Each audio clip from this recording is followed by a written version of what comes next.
need to go to the Supreme Lord.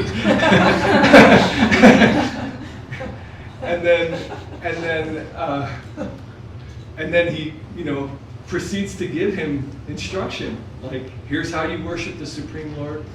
And so beautifully is explaining how the Ardhamoni is like telling him to worship. One thing that stood out in my mind, he goes, you should envision the Lord's face always smiling.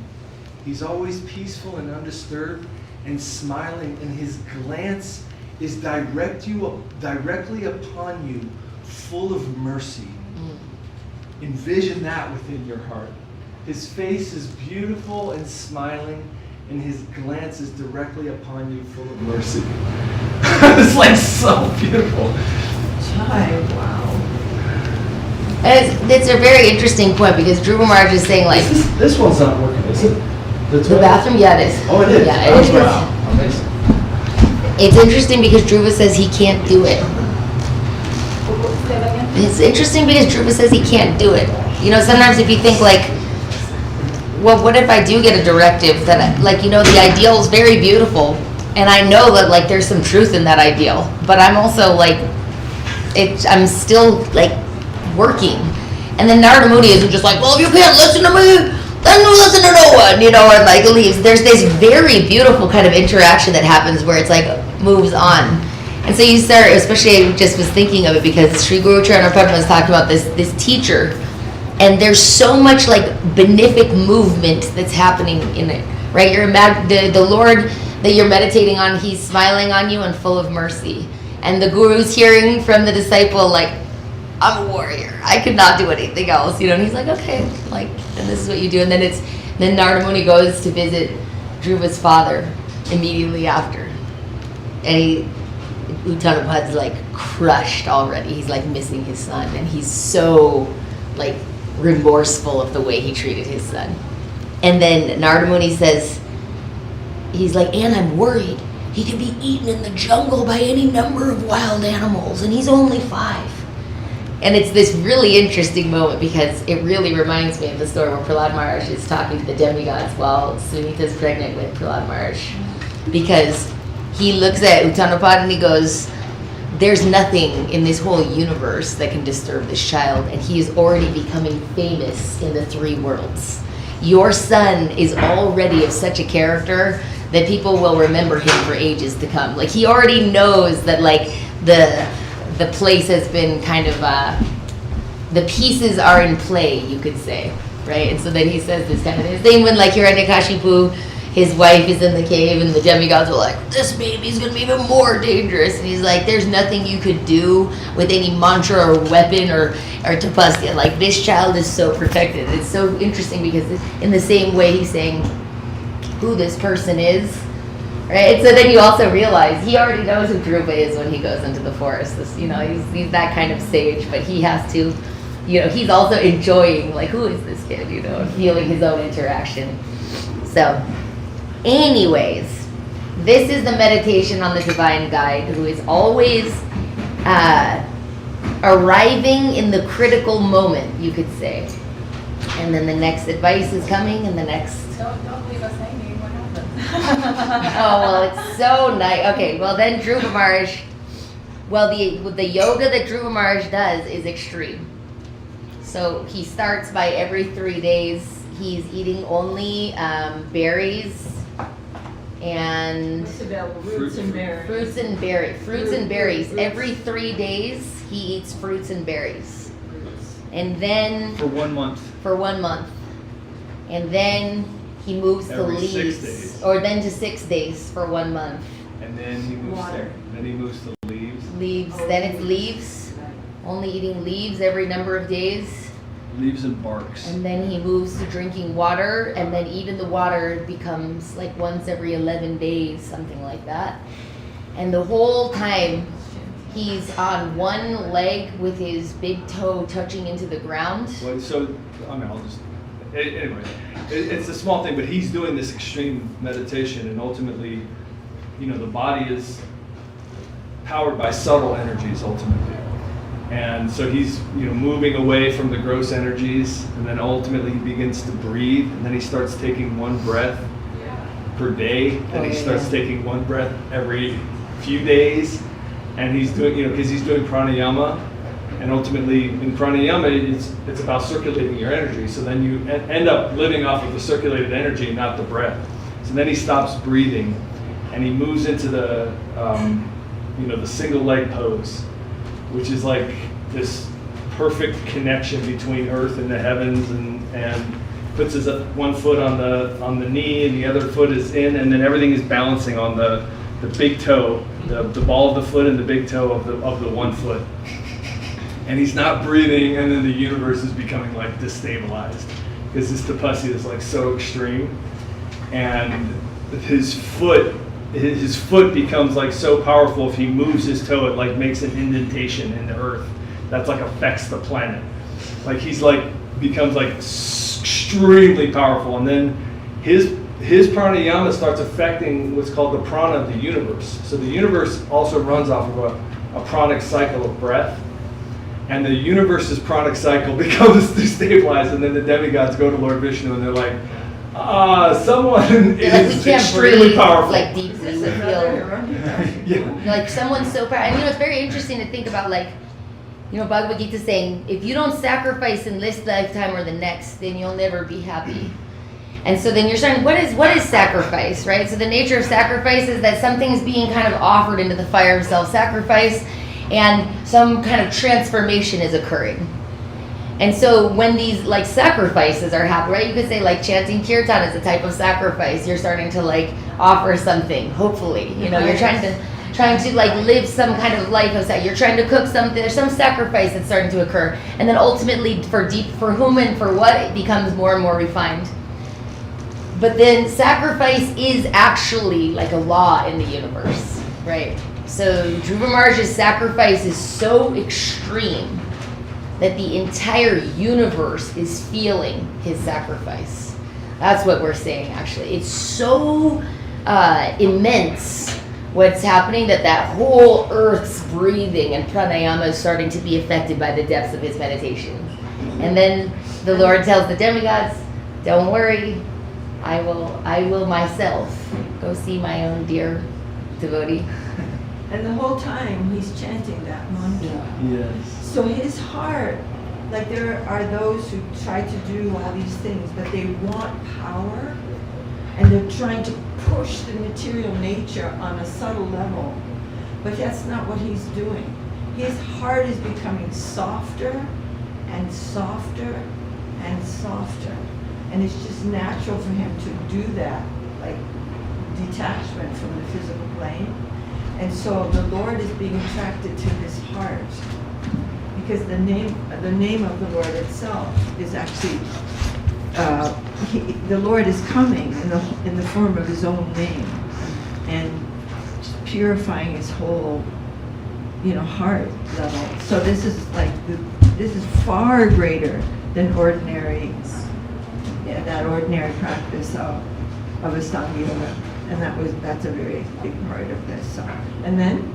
So he's seeing, finally, because Dhruva Maharaj has attained, he's seeing the Lord in his inner eye, right? That's what he's feeling that. And then, while he's meditating, it's disrupted, and he cannot see the Lord inside of his own eye. And he opens his eyes, and there's the Supreme Lord actually standing in front of him. And then it's very amazing. Then there are very famous prayers that are coming from Dhruva Maharaj. And the Lord's very happy. And he says to him, he goes, I'm here, and I can feel your heart call. Like, how can I help you? And Dhruva Maharaj's first response is, he's like, I wanted a kingdom, and I am so ashamed.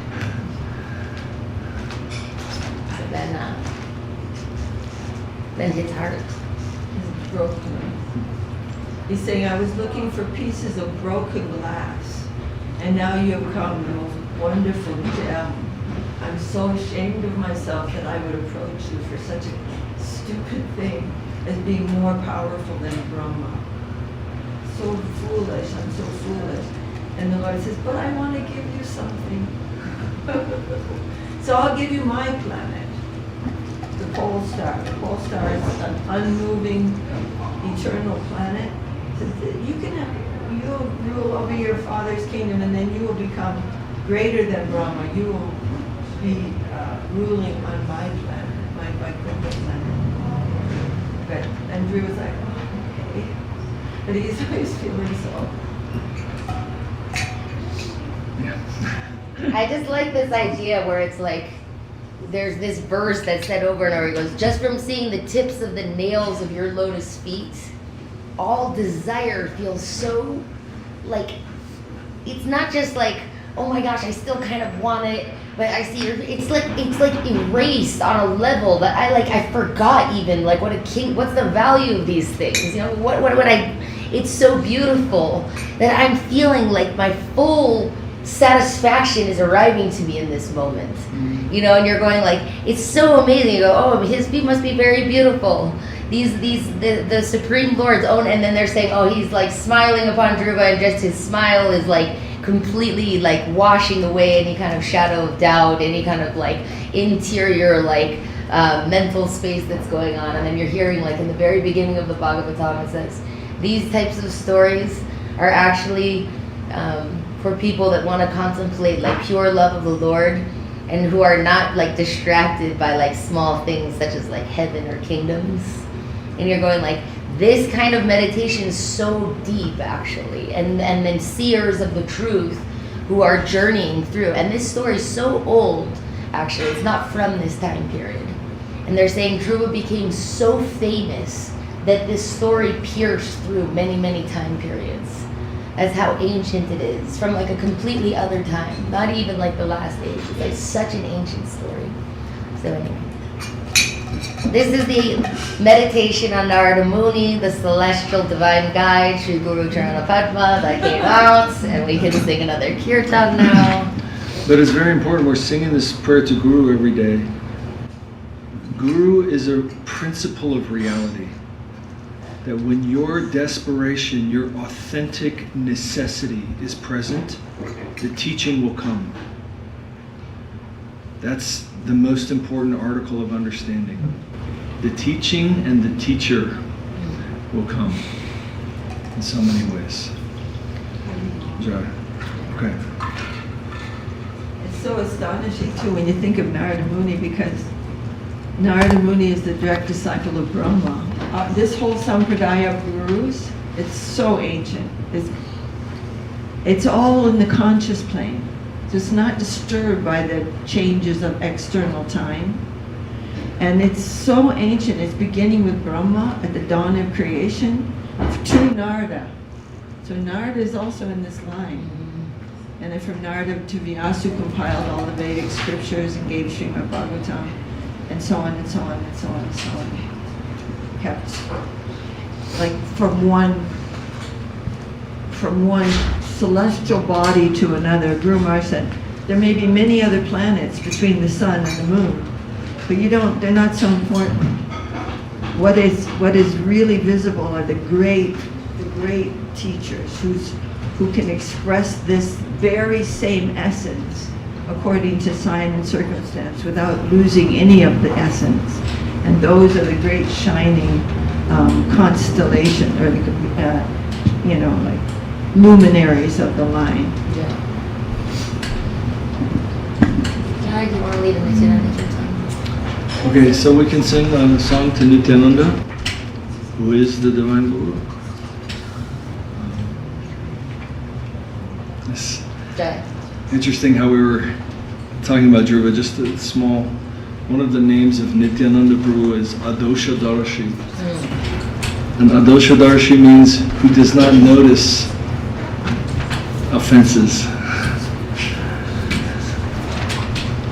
So sometimes we may feel a little hesitant as we look inside of ourselves and we look at our past and we see so many wrong things. But the Lord is more merciful than we understand. And for anyone, no matter their past, no matter their present, who's turning to the Lord, there's mercy. And that's Nityananda Prabhu. So, can you sing maybe a Krodha Paramananda. Okay. 131. Do you want to sing, Yasha? I was going to sing 82. Oh, 82. 82. 82. Just the next page after Shri Yeah, Krishna. yeah. Which one is that? Krishna Chaitanya Prabhu there. Oh yeah, you can sing that. That's good. Shri Krishna Chaitanya Prabhu Daya Kara More. Shri Krishna Chaitanya Prabhu Daya Kara More. Tomarina ke daya bhujagata majare. Tumabina ki dayalu jagata manjare. Atita pavanae chudavaya Atita pavanae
whole creation, there's none as merciful as you. Is this one?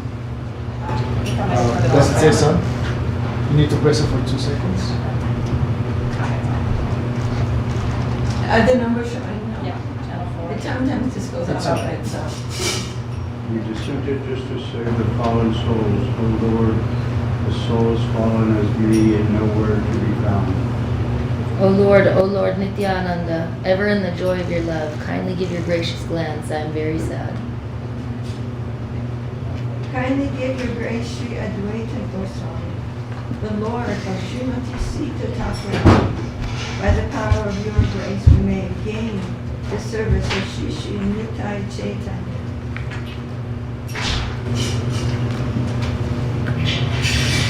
Anyone can read. Gaura Premamoy Tami Pandit Gadadhar Srinivas Haridas Dayara Sagar The English though. Oh, I'm sorry. Embodiment of Shri Gaura's love, Pandit Gadadhar, Srivas Pandit Haridas Thakur, you are the ocean of grace personified. My Lord, Sri Shuddha Damodar, Sri Sanatan, Sri Rupa, and Sri Raghunath Bhatta, and Sri Gopal Bhatta. Oh my Lord, Sri Bhagavath Goswami. Please grant your blessings, O Lord, Sri Srinivas Acharya, That's good. or the company of Sri Ramachandara Chakravarti. Chakravarti Narottam Das does pray. Good job. It's not easy. Kindly give your grace, Srila Prabhupada Saraswati Thakur, manifestation of Sri Gauda. This fallen servant begs the mercy of your associates. Haribol. Sri Narottam Das Thakur ki. Gurush, you want to lead a Mahaprabhu Kirtan? Mahaprabhu Kirtan. Can I ask, who wrote the last verse? Srila Guru Maharaj.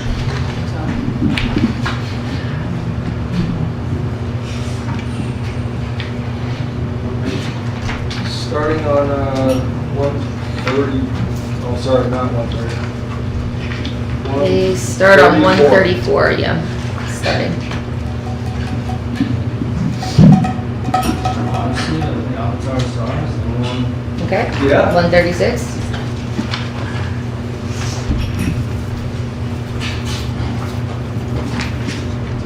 Avatara Sara, Goraya Avatara. Avatara Sara, Goraya Avatara. Avatara Sara, Goraya Avatara. Avatara Sara, Goraya Avatara.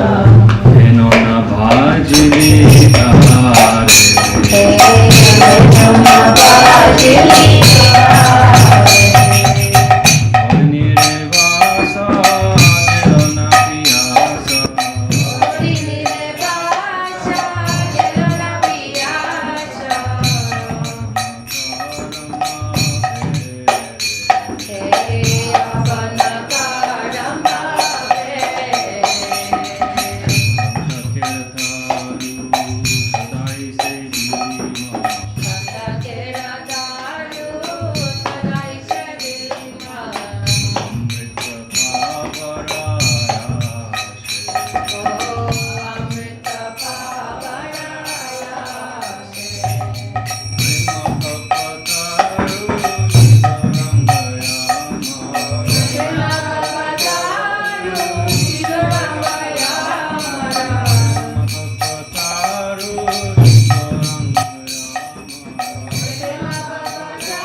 The incarnation of Sri Gauda is the most excellent of all incarnations.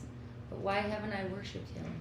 It is as if I was surrounded by water, but denied myself a drink, returning to my own fruitive activity. I chewed the thorns of the tree of worldly life and considered the blood that flowed through my mouth to be nectar. When offered the fruits of the wish-fulfilling tree of ecstatic love of Lord Gauranga, I rejected them, thinking them to be poison.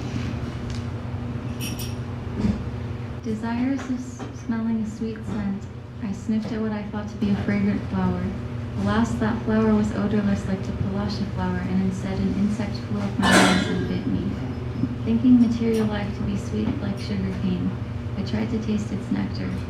Instead, it was like chewing dry wood. In this way, all my attempts at enjoyment. Admitting defeat, wasted and worn out, I await the snake of death, declaring it to be cool and soothing. I have embraced the fire of material life, only to suffer intense misery, as if struck by lightning. Worshipping my family and material life, I forgot Lord Gauranga and didn't listen to the instructions of the saints. Now, in my final days, I realize I have died twice. For not only am I leaving this mortal body, but I am living while I'm dying while living. I'm also dead while living. But I'm also dead while living, having wasted my life in material indulgence. So sings Lochanda Thakur. It's a song in the minor. And there's no one that can't relate.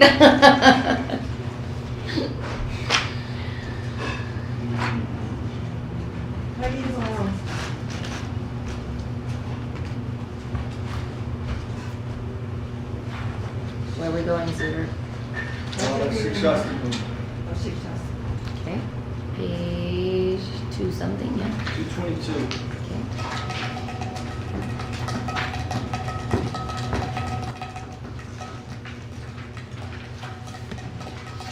Nadanam Lashandare Kavidamba Jagalisha Kamaye Mama Janmani Janmanishware Bhavata Bhakti Rahai Hare Krishna. We're telling the story of Dhruva. And Dhruva is an incredible personality.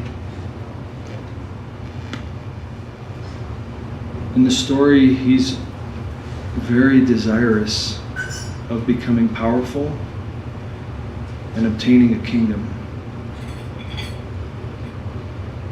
And when his guru comes and says, hey, these are just temporary material things, just be satisfied with what you have, and live a good life. He responds with, I'm so full of desire that your words find no place in my heart. And so his teacher tells him, okay, then you have to worship the Lord and he can grant you what you want. And here's how you worship the Lord. But of course, when he actually receives some audience of the Lord, then he feels that everything he wanted was trash. And he feels very ashamed. This song is a song of Mahaprabhu, of the feeling that arises within a devotee when they actually have a touch of spirit, a touch of the love of the Lord.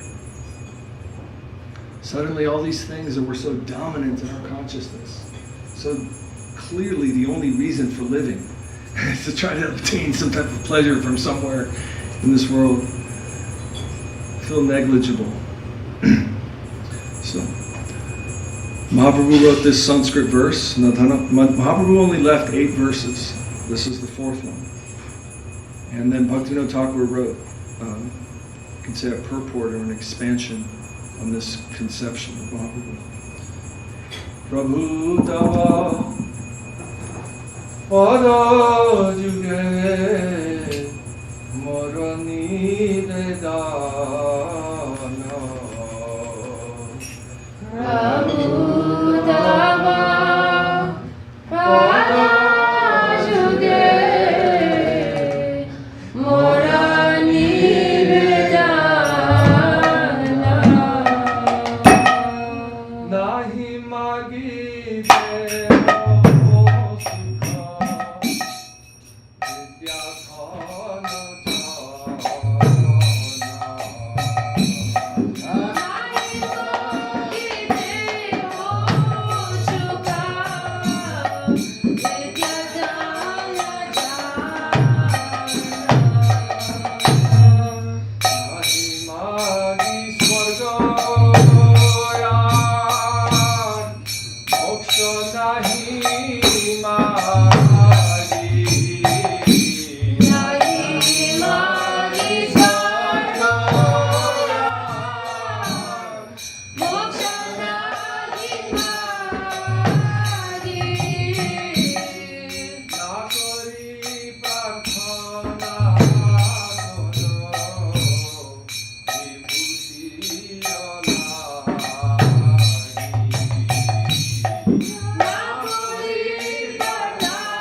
my humble submission at your lotus feet. I do not ask from you sensual pleasure, learning, wealth, or followers. I do not beg for residence on the celestial planets, nor do I wish liberation from this material existence, nor do I pray for the attainment of any mystic power.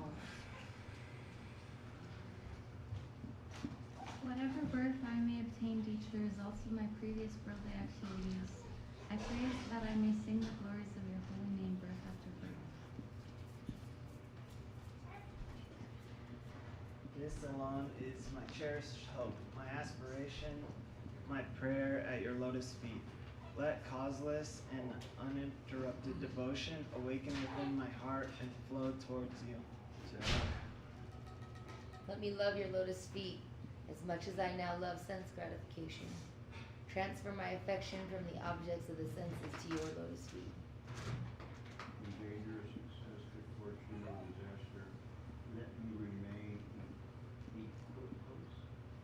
And let my affection for you increase day by day by the influence of the holy name. Whether I live as bird or beast, in heaven or in hell, let the humble Bhakti Vinod always cherish devotion to you in his heart of hearts. Jai Bhaktivinoda Thakur ki jai. Gaur Chandra Mahaprabhu ki jai. Shri Shiksastakam ki jai. A beautiful ideal to let wash over our consciousness. Maybe we're not there, but that's also okay. We can present ourselves as we are. Okay, then maybe one more kirtan. Okay. How about,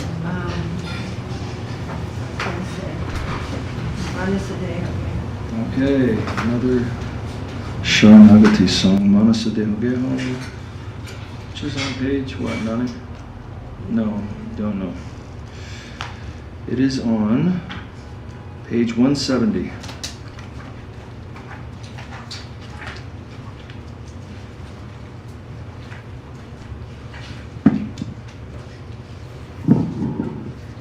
Okay, if I start floundering, you need to bless me.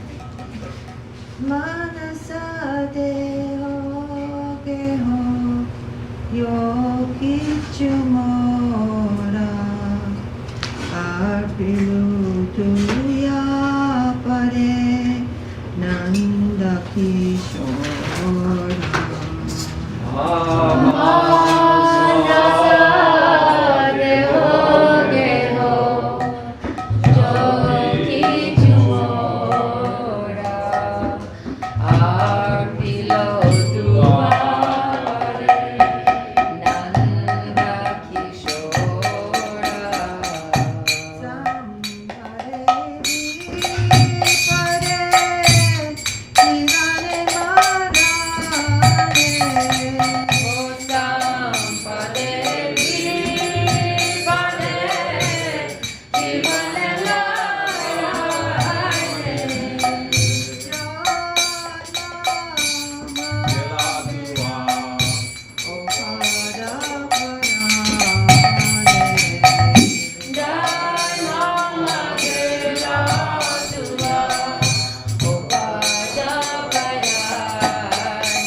I've surrendered to your lotus feet, O youthful son of Nanda. In good fortune or in bad, in life or at death, all my difficulties have disappeared by choosing those feet of yours as my only shelter. Slay me or protect me as you wish, for you are the master of your eternal servant. If it is your will that I be born again, then may it be in the home of your devotee. May I be born again, even as a worm, as long as I may remain your devotee. I have no desire to be born as a Brahma averse to you. I yearn for the company of the devotee, completely devoid of all desire for worldly enjoyment or liberation. Father, mother, lover, son, Lord, preceptor, and husband, you are everything to me. Bhakti Vinoy says, O Krishna, please hear me. O Lord of Radha, you are my life and soul.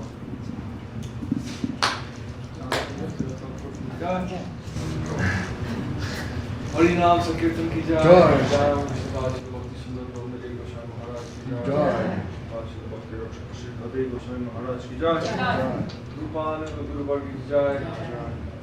Vaishnava Vrinda ki jai. Jai Go Premanande. Hari Bol.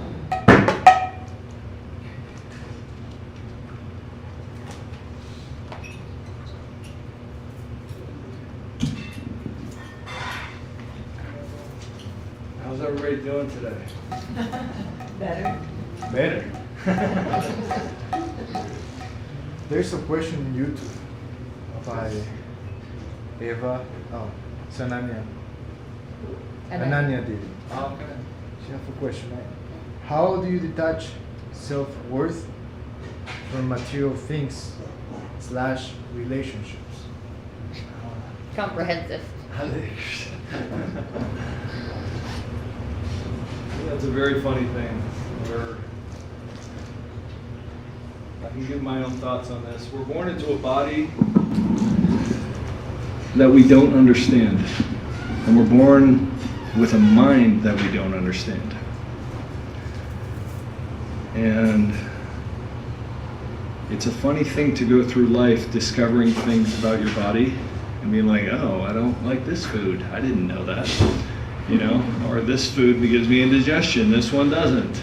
Now I know. Or I have a digestion problem overall. Like, you just don't know these things, and now you got to deal with it individually. Same thing in your mind. You start to notice mental patterns about yourself. Oh, I'm really aggressive in this kind of situation, or I'm very passive in this kind of situation. Maybe I need to become more aggressive, and you're sort of like, who am I? What am I right now, and how do I need to be? And you're just in this constant cycle of trying to figure yourself out. And then, besides you not knowing who you are, you also have things imposed upon you by your surroundings. So you're born into a particular culture. That particular culture thinks these things are cool, and so naturally you think these things are cool. That particular culture might think, oh, these things are embarrassing, and naturally, you know, whatever that is, if it happens to you, you're like, oh my God, I'm so embarrassed. And you're like, is that like an objective, absolute truth? No, you're just like that because that's the culture you grew in. You're like, oh my God, I'm wearing this on the wrong day. I'm embarrassed. But if you're from another culture, you wouldn't even feel that way, right? So there's these things that are imposed on your mental system because of the circumstances that you grew up in. So not only do you have to figure yourself out, you also have to like figure out all these layers that are like in you because they've been like kind of programmed in. They actually have nothing to do with you. And you know, I think Ananda Deity's question very much goes to that idea of like, are my desires even mine? You know what I mean? So there's this idea of self-worth that's, she's saying, you know, how do you detach your self-worth from ideas of material attainment? It's like, well, that's very much, you know, those ideas are very much a product of the society that we're born into. Where, you know, if you have a certain amount of money or a certain amount of material objects, I guess, in your storage locker or something, you somehow made it. And if you didn't, then, well, you're not really that good at, being alive, basically. And it's very, very binary, particularly in our society. I mean, it really is like very heavily like you either have a certain amount of money or you don't, and if you don't, then it's kind of like, well, you didn't do it right. That's absolutely not the truth. That's 100% imposed by many, many, many layers of societal and cultural programming. And breaking free of that is a part of spiritual life. One of the big questions of spiritual life is, who am I?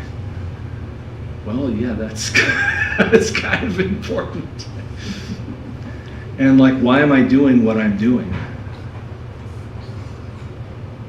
And when you dive into those kinds of things, you realize a lot of times you don't even know why you're doing what you're doing. Sometimes it's like your default. Like, I remember when I went to college and people were like, well, why are you going to college? And I'm like, I have no idea. I think I'm supposed to do this right now. You know what I mean? It's like, just did it because you're like, that's what you do when you're 19 or 20 or whatever. So the process of actually trying to discover who you are and trying to discover what actual self-worth is a very, very spiritual process. In the case of Dhruva Maharaj, which we keep coming to today, I mean, but it's very, very important. It's like he basically responds to Narada Muni. Narada Muni is telling him like, hey, just go through your life. You're going to have periods of happiness. You're going to have periods of distress. But if you can actually go through those with, some deeper way, right? Enduring these things that your current mindset finds uncomfortable, and also enduring the things that your current mindset does find comfortable in an equipoised way. That word that Bill just read in the last Kirtan, this equipoised way, you're going to actually start to perceive some deeper layer of reality, Narada Muni tells him. You're going to start to understand that there's something much, much deeper going on than these superficial little feelings that are caused by external stimuli within you. So go through your life in that way. Well, I mean, we can tell that to ourselves. We can tell that to Ananya, and we can be like, hey, Ananya, your self-worth being based on material achievements, that's just totally false. Don't worry about it.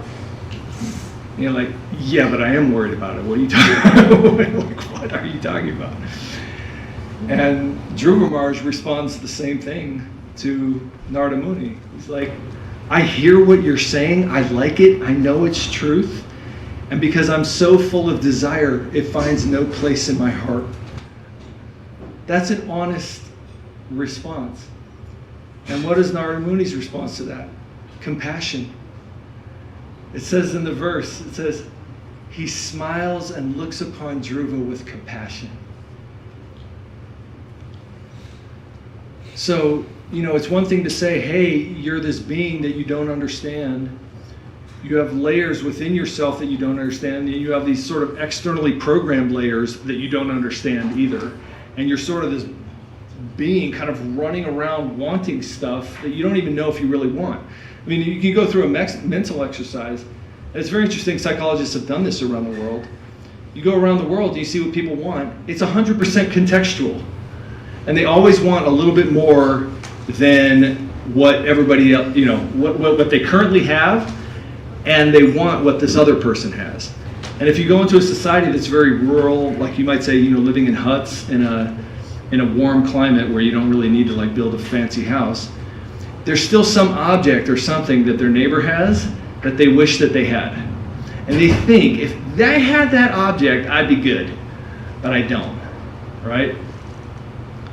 But we, who are growing up in another culture, we look at that object and we're like, oh my God, that object is trash. But for a person who grew up with that cultural program, they're like, I need that object. Well, just by going through that, you could realize that a lot of the stuff that you think you need is also trash, according to somebody else's viewpoint.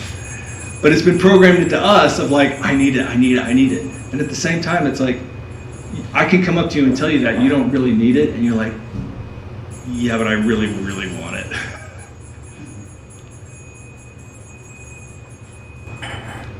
So that's our position. We're in a state of illusion that is multi-layered, both from our own previous patterns and from programming that has come into us externally.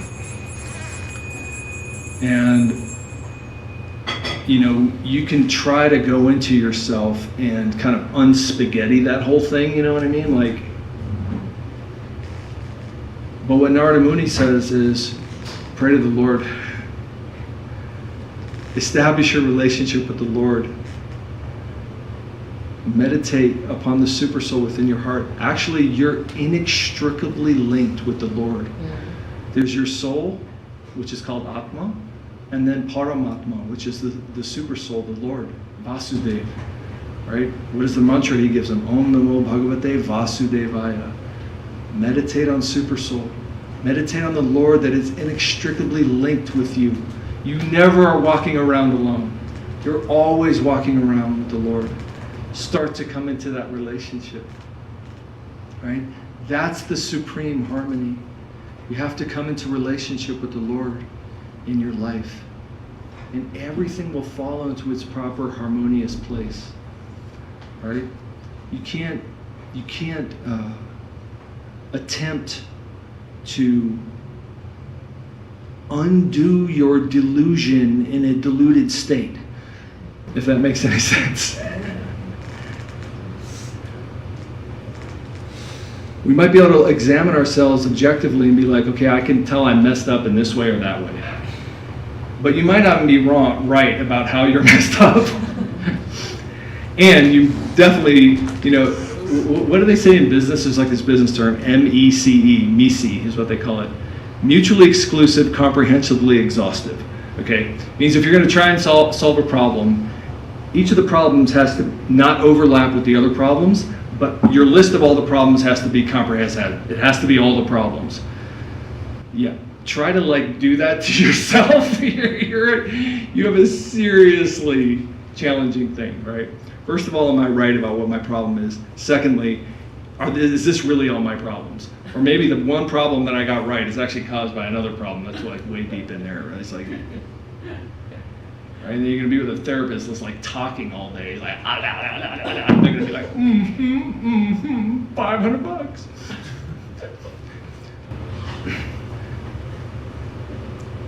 The supreme harmony is the Lord. It is actually true. We have to come into relationship with Paramatma, with Vasudeva, with Bhagavan, Sri Krishna. And so much of what Bhakti Yoga is so simple and sweet. Don't live your life without relationship to the Lord. And this is not a big formal thing. It's not a thing where you have to be like, oh my God, I gotta do my God thing now. Oh. It's not like that at all. It's so natural in your day. Are you doing something today? You feel like, oh my gosh, I have to go grocery shopping or whatever. Can you just remember the Lord when you go do that? Yad karoshi yadashnashi yad juhoshi dadati yad. I'm feeling compelled to go grocery shopping. I don't know if that's a bunch of programming. Am I even really hungry? Could I go 3 days probably without eating and be completely fine? Yeah, I could be. Right? I don't even know exactly what I'm doing, really. And it's like, oh my God, there's the drumsticks. Oh boy. I shouldn't eat those. Maybe just one or two. Whatever. Right? Don't just do that unconnected. Try to remember the Lord in your day. Remember that all these things are miracles that are surrounding you. It's all magic and wonderful. And somehow you have some relationship and contribution to make. And Guru Maharaj says, pray to be utilized. You have some part to play in this giant motion that's happening. Offer yourself and be ready to be utilized. In some formal practice, Krishna says, offer me a flower, offer me a leaf, offer me some water. These are real heartfelt things in our life. And clarity and purpose will start to resonate inside of you. Say the Lord's name. You know, Narada Muni gave Dhruva a mantra. Your mind's going to shoot a million places. Take it into focus when you have a moment. And you have a lot of moments, actually. And say the name of the Lord. Mahaprabhu recommended the Maha Mantra, the greatest mantra. Hare Krishna, Krishna Krishna, Hare Hare. Hare Rama, Rama Rama, Hare Hare. Calling out to the divine masculine and the divine feminine at the root of reality. They're your source. You exist to participate in that play. Start that connection in your real day, not with anybody looking, not that you're going to go around and tell someone, hey, I chanted 64 rounds yesterday. Everybody hear that? I chanted 64 rounds yesterday. 64. How many did you do? I didn't think so. You know, not like that. A real, authentic prayer in the private moment of your real life. And these things can have some relief. You know what I mean? This idea of self-worth being tied to material achievement. You can doubt it. You can be like, I know that my self-worth actually isn't tied to material achievement. And at the same time, there's like a bonfire burning inside of yourself going like, you need to achieve! You know what I mean? The advice of our teachers, you know, and it says in the Bhagavatam multiple times in this story of Dhruva Maharaj, there are 4 aspects of human life. Dharma means your ethical system, your ethical responsibilities, right? Your moral responsibilities. You have dharma, you have artha. Artha means economic creation, okay? Kama means you have desire in you. That could be a desire for another person. It could be desire for objects. It means you're compelled by desire. And then the last aspect of life is moksha. At some point, you're going to have to leave all of that. And that is something you have to go through in life. And see, these are the 4 kind of, you would say, materialistic achievements of human life. And Narada Muni says, anyone who is feeling captured by burning desire on any of these aspects of life should pray to the Lord. So in one way we might think, oh, I'm burning for some type of self-worth based on material achievement. I know if I'm able to go buy this house or buy that car or whatever, somebody's going to like think, okay, you did good in life. I mean, even now in our society, we have these ideas of like, oh yeah, how's he doing? The guy from my high school. Oh yeah, he was successful. Like, what does that mean? He was successful. Did he like achieve loving relationships in his life? Or did he like, become a mystic yogi and was able to like hold his breath for a month or something? Or like, no, successful means he got a certain amount of money, basically. That's what our society's programmed you. Success is money. Success is money. Success is money. Success is money. Right? Okay, well, maybe you caught that programming really bad and you're just like, oh my God, I need money, I need money, I need money, I need money, I need money. You can still pray to the Lord for that. Narada Muni tells Dhruva directly, if anyone is captured by desires of dharma, artha, kama, or moksha, pray to the Lord. Do not live your life outside of that relationship.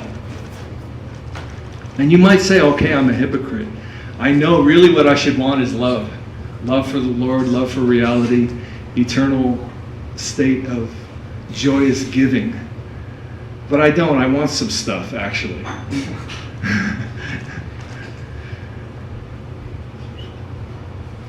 Bhagavatam says, pray to the Lord.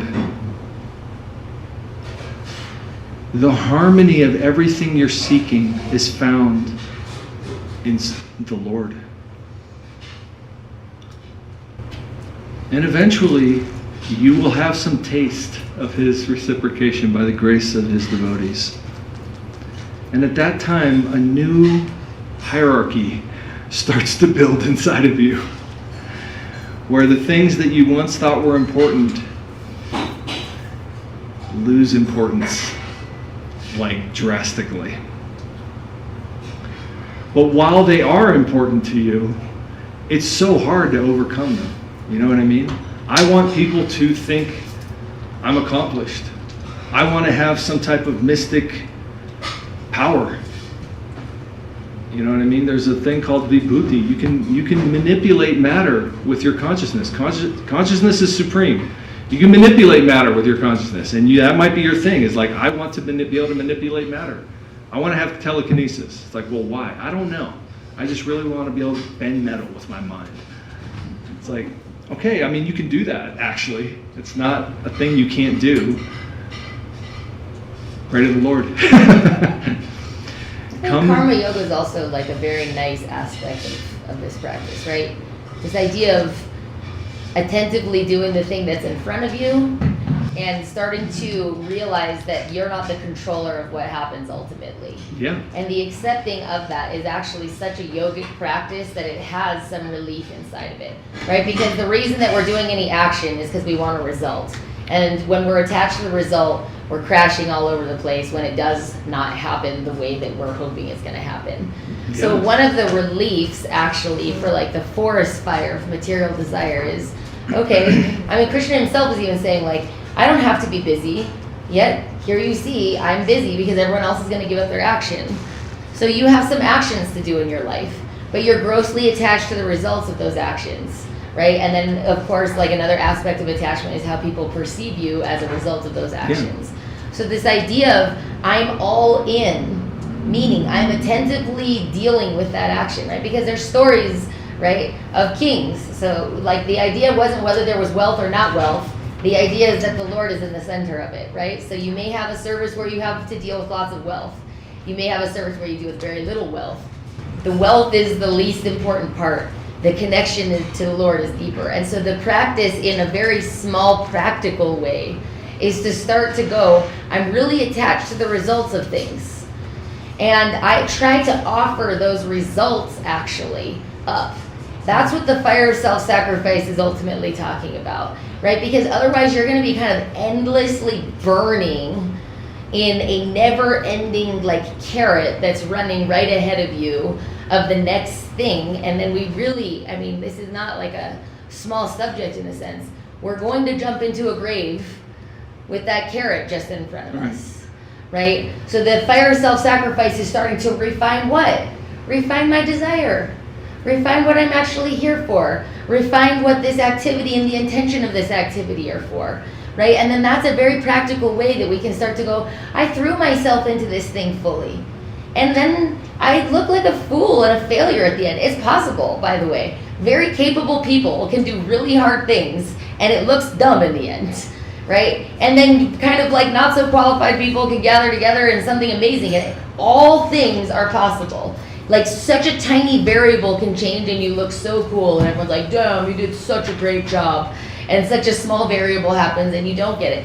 So then you have to start to enter into this world where you're going, okay, the result of this I cannot control. The source of my unhappiness is that I am trying to think of everything being under my dominion and it's not working out. So then that is like a practical way. It's not like a gardener goes into a garden and goes, I hope all the tomatoes get like eaten by bugs at like in August when full like harvest season happens. But it could happen. So you're putting all of your energy forth in with a what? A mind that you are the object of the super subject. And that meditation alone, and what is the object of the super subject means? There is some bigger force playing upon me. And this bigger force that's playing upon me is a very important meditation. And then you go, wow, all the tomatoes are perfect and amazing. What's everyone going to say? You're the best gardener. You're so amazing. The dirt just turns into gold for you, right? And something else happens that's on your control. It's like, well, I hope you can, pay the money for the water bill. So then you're starting to go into your life with this sense of sacrifice. And you're not the owner of the result of that thing. And ultimately, that will start to relieve you into becoming a participant, which is important because you won't learn unless you're actually interacting, right? We don't receive from this. What Krishna himself, you don't receive. And then what are you doing? You're refining yourself. And ultimately, to whom and for what becomes more and more deep. But it's a nice way to be where you're not bound. Karma yoga is the beginning of the Bhagavad Gita. The advice of Narada Muni is when someone tells you, you could say, the thesis of the Gita or the conclusion of the Gita is, you are a sacrificing unit within reality. And by sacrificing and giving, you will attain the highest happiness. You're actually not looking for stuff. You're looking for participation, adventure, and giving. But if I come up to you and you're full of desire for stuff, and I just tell you, hey, what you want to do is sacrifice, actually, you're going to be like, wow, that's an interesting thought, and I literally can barely hear it because I want stuff so bad. And I also just got some stuff last week, and I kind of liked getting it, and I want more stuff, actually. The reason why all these things have to be moved through in relationship with the Lord is because the truth of that becomes clear. That actually, the prayer to the Lord is what was sweet, not the stuff that I got when I prayed.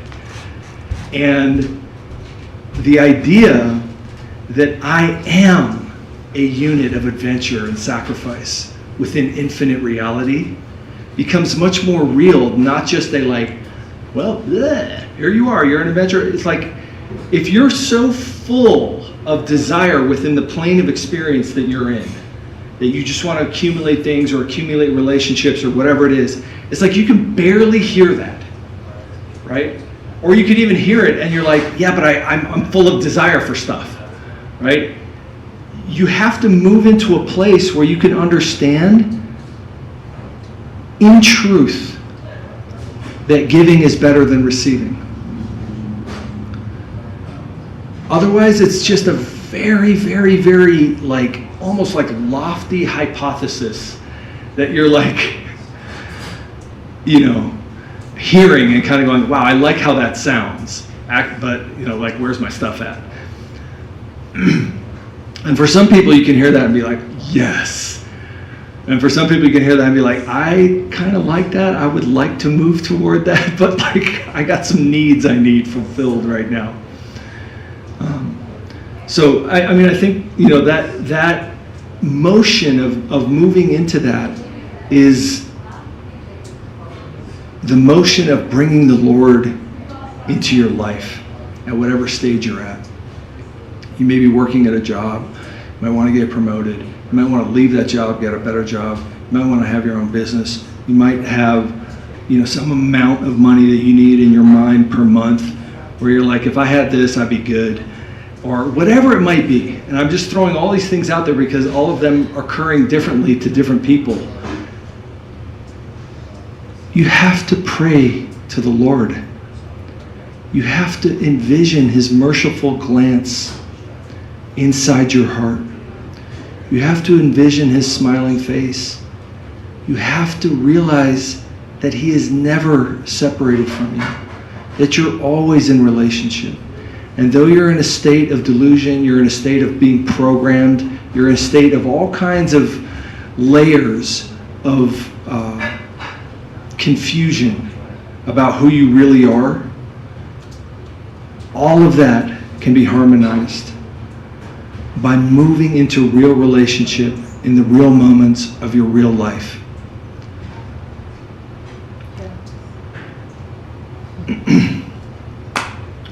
Ananya, I'm not sure if she's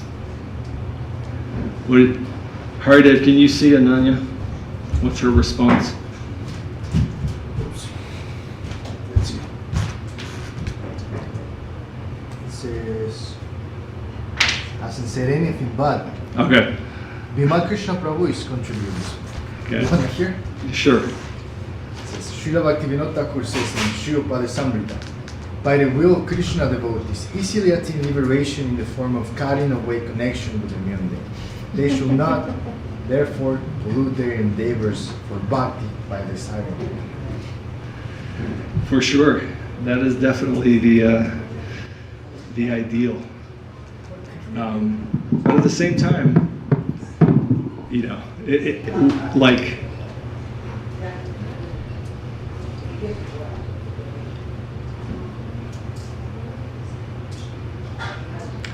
you have to know where you're at. You have to know where you're at. If you honestly examine yourself and you say, you know what, I have material desires within myself, and someone says, hey, leave all those behind. I mean, I can just come up to you and say that to you and be like, hey, leave it all behind. Haridev, just leave it behind. Are you done yet? Did you leave it behind yet? Okay, well, do it. Try again. Just do it. It's not natural. Actually, desire has to be replaced. Desire is a fundamental component of who you are. You know, the great teachers of the soul, the people who understand the soul, they're saying desire is who you are. So how do you harmonize a desire that's material? It has to be replaced, and it has to be replaced through a process of natural relationship with the Lord. Right? Guru Maharaj says you can burn down a forest. If you think of every desire within you as a forest, and each one is like a shoot of bamboo in a bamboo forest. One of the interesting things about bamboo is you can burn the whole forest down and come back 6 weeks later and there's an entire forest there. And that's the same thing with the desire that's inside of us. We are naturally desirous. It's one of the natures of the soul. To will, to conceive, to think, right? Those are two. Will means desire. Willing, feeling, and thinking. And the third is feeling. Some higher feeling has to enter you, where you realize that the desires for these other things are so much less than what the potential of your soul is. And in that way, your desire gets replaced. But if your only source of feeling in life is some type of interaction with matter, you're never going to get rid of that desire. Because you have to feel. You have to feel something.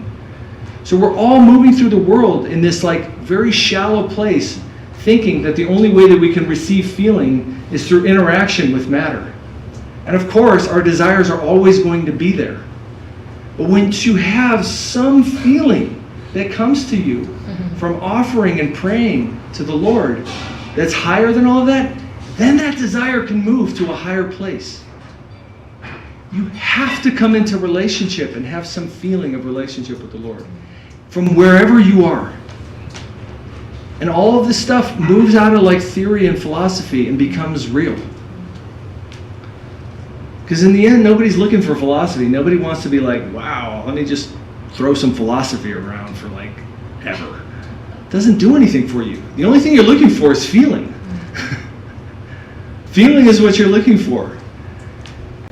So the higher feeling, the feeling of the highest potential of your soul has to be experienced. And that means you have to bring the Lord into the moments of your daily life.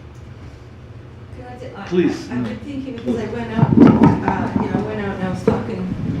I was talking to the kids about this because this is a story we've heard. We've been hearing this story for many, many years. But it's a tendency. I mean, I know you've been saying this, but I just want to add like a couple of minutes. Because subjectively in my own life, I have a hard time. I mean, I remember theory, or I remember something, or a song, a sing-song that we know from the scriptures. But when I'm doing ordinary things, which is just about everything I ever do, I don't remember him. Because I think not significant. But what is going to be significant? Yeah. Dhruva was 5 years old. He had no significance. Hadn't done anything. And he, not only that, but he was enraged. It's hard to hear you, Srimati, maybe. Not only There you that, go. but he was enraged. He was 5. He wasn't significant. And I think that how you've presented this story is just really, it's just so beautiful, because what is spiritual life? You know, we think, oh, well, I should be wearing this, and I should be in this building, and I should, you know, I should be looking good and doing the right thing, and then that's spiritual. No, spiritual means remembering Him. And I think how you were telling about this description of the super soul as smiling and compassionate. He's not, I'm sorry. I found that really touching, because, That's our you know, he's not looking for this big tough thing. Like Guru Maharaj is saying, to come to the plane of feeling oneself lower than a blade of grass, you know, as Mahaprabhu is teaching us, more tolerant than a tree. He said to come to that plane, many concrete things must be passed over. And see, and he said, you will not have to fight a raging river or come against a big mountain and be defeating anything. He said, you must come to the softness. He said, peace hath her victories, not less renowned than war. Come to softness. Come to humility. Approach the Lord as you are. And He will, it says in the Bhagavatam, He will give you what you want in a way that you will never want it again. So this has been a very sweet thing. I really feel very sorry. I've got a little bit of a plumbing problem. Anyway, very, very touching. And all the kids outside, they were also like, you know, really fixed on that, because life is, you know, life is beginning for them. And it's not, we don't want to think, Kanishtadi Karmi, God is in the temple, and then I'm doing my spiritual stuff. That's not real. Of course, this is a place of concentrated remembrance and all these things, but it's in our daily life that we can find that Trinadapi Sunichena, that humility and really approaching as we are. Anyway, thank you for that. Very nice. Okay. Thank you, everybody. Any thought from anyone? Comment, feeling? That's what Christ said in the disciples. I can't hear you. Christ said, leave behind and follow me, and he wasn't told to. Who did Christ tell, leave? I forget what he said. Suffer little children to come up to me. No. Okay. Well, thank you, Kim. We will have Arti now, and then Amrashad. Jai.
Jai.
महाराज जी की जय। बढ़िया भोगार की जय। परमहंस परिव्राजक आचार्य अष्टोत्तर शत श्री श्रीमती भक्ति सुंदर गोविंद देव गोस्वामी महाराज की जय। जय चैतन्य सारधर्माचार्य वृंद की जय। श्री भक्ति रक्षक श्री खरदेव गोस्वामी महाराज की जय। जय परमहंसता श्री भक्ति सिद्धार्थ सरस्वती ठाकुर प्रभुपाद की जय। जय जग गुरु श्री भक्ति वेदांत स्वामी महाराज प्रभुपाद की जय। गुरुवर्ग की जय। जय पंचतत्व प्रभु की जय। महाप्रभु की जय। शिवन नित्यानंद प्रभु की जय। जय गंगा देवी की जय। भगवती धाम की जय। श्री श्री राधा कृष्ण गोप गोपीनाथ श्याम सुंदर राधा कुंद गिरी गोवर्धन की जय। वृंदावन धाम की जय। यमुना देवी की जय। तुलसी महारानी की जय। जय तुलसी धाम की जय। सरस्वती की जय। भक्तवृंद की जय। भक्तवृंद की जय। निताय गौ प्रेमानंद हरि बोल।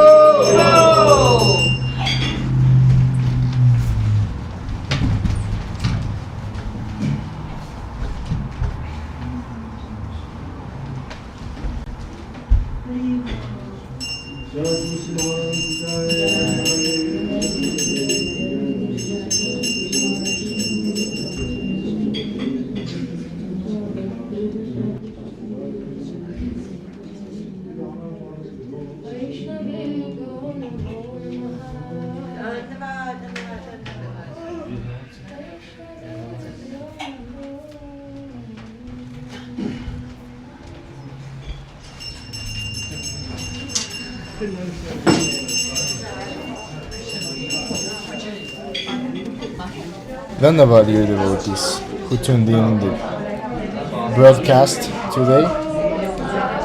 Hari Gopal Prabhu ki jai, Ananya Devi ki jai, Bhima Krishna Prabhu ki jai, Tungarasa Devi ki jai, and everyone that joined us. Have an amazing Sunday. And remember, let's try to remember the Lord. Hari Bol.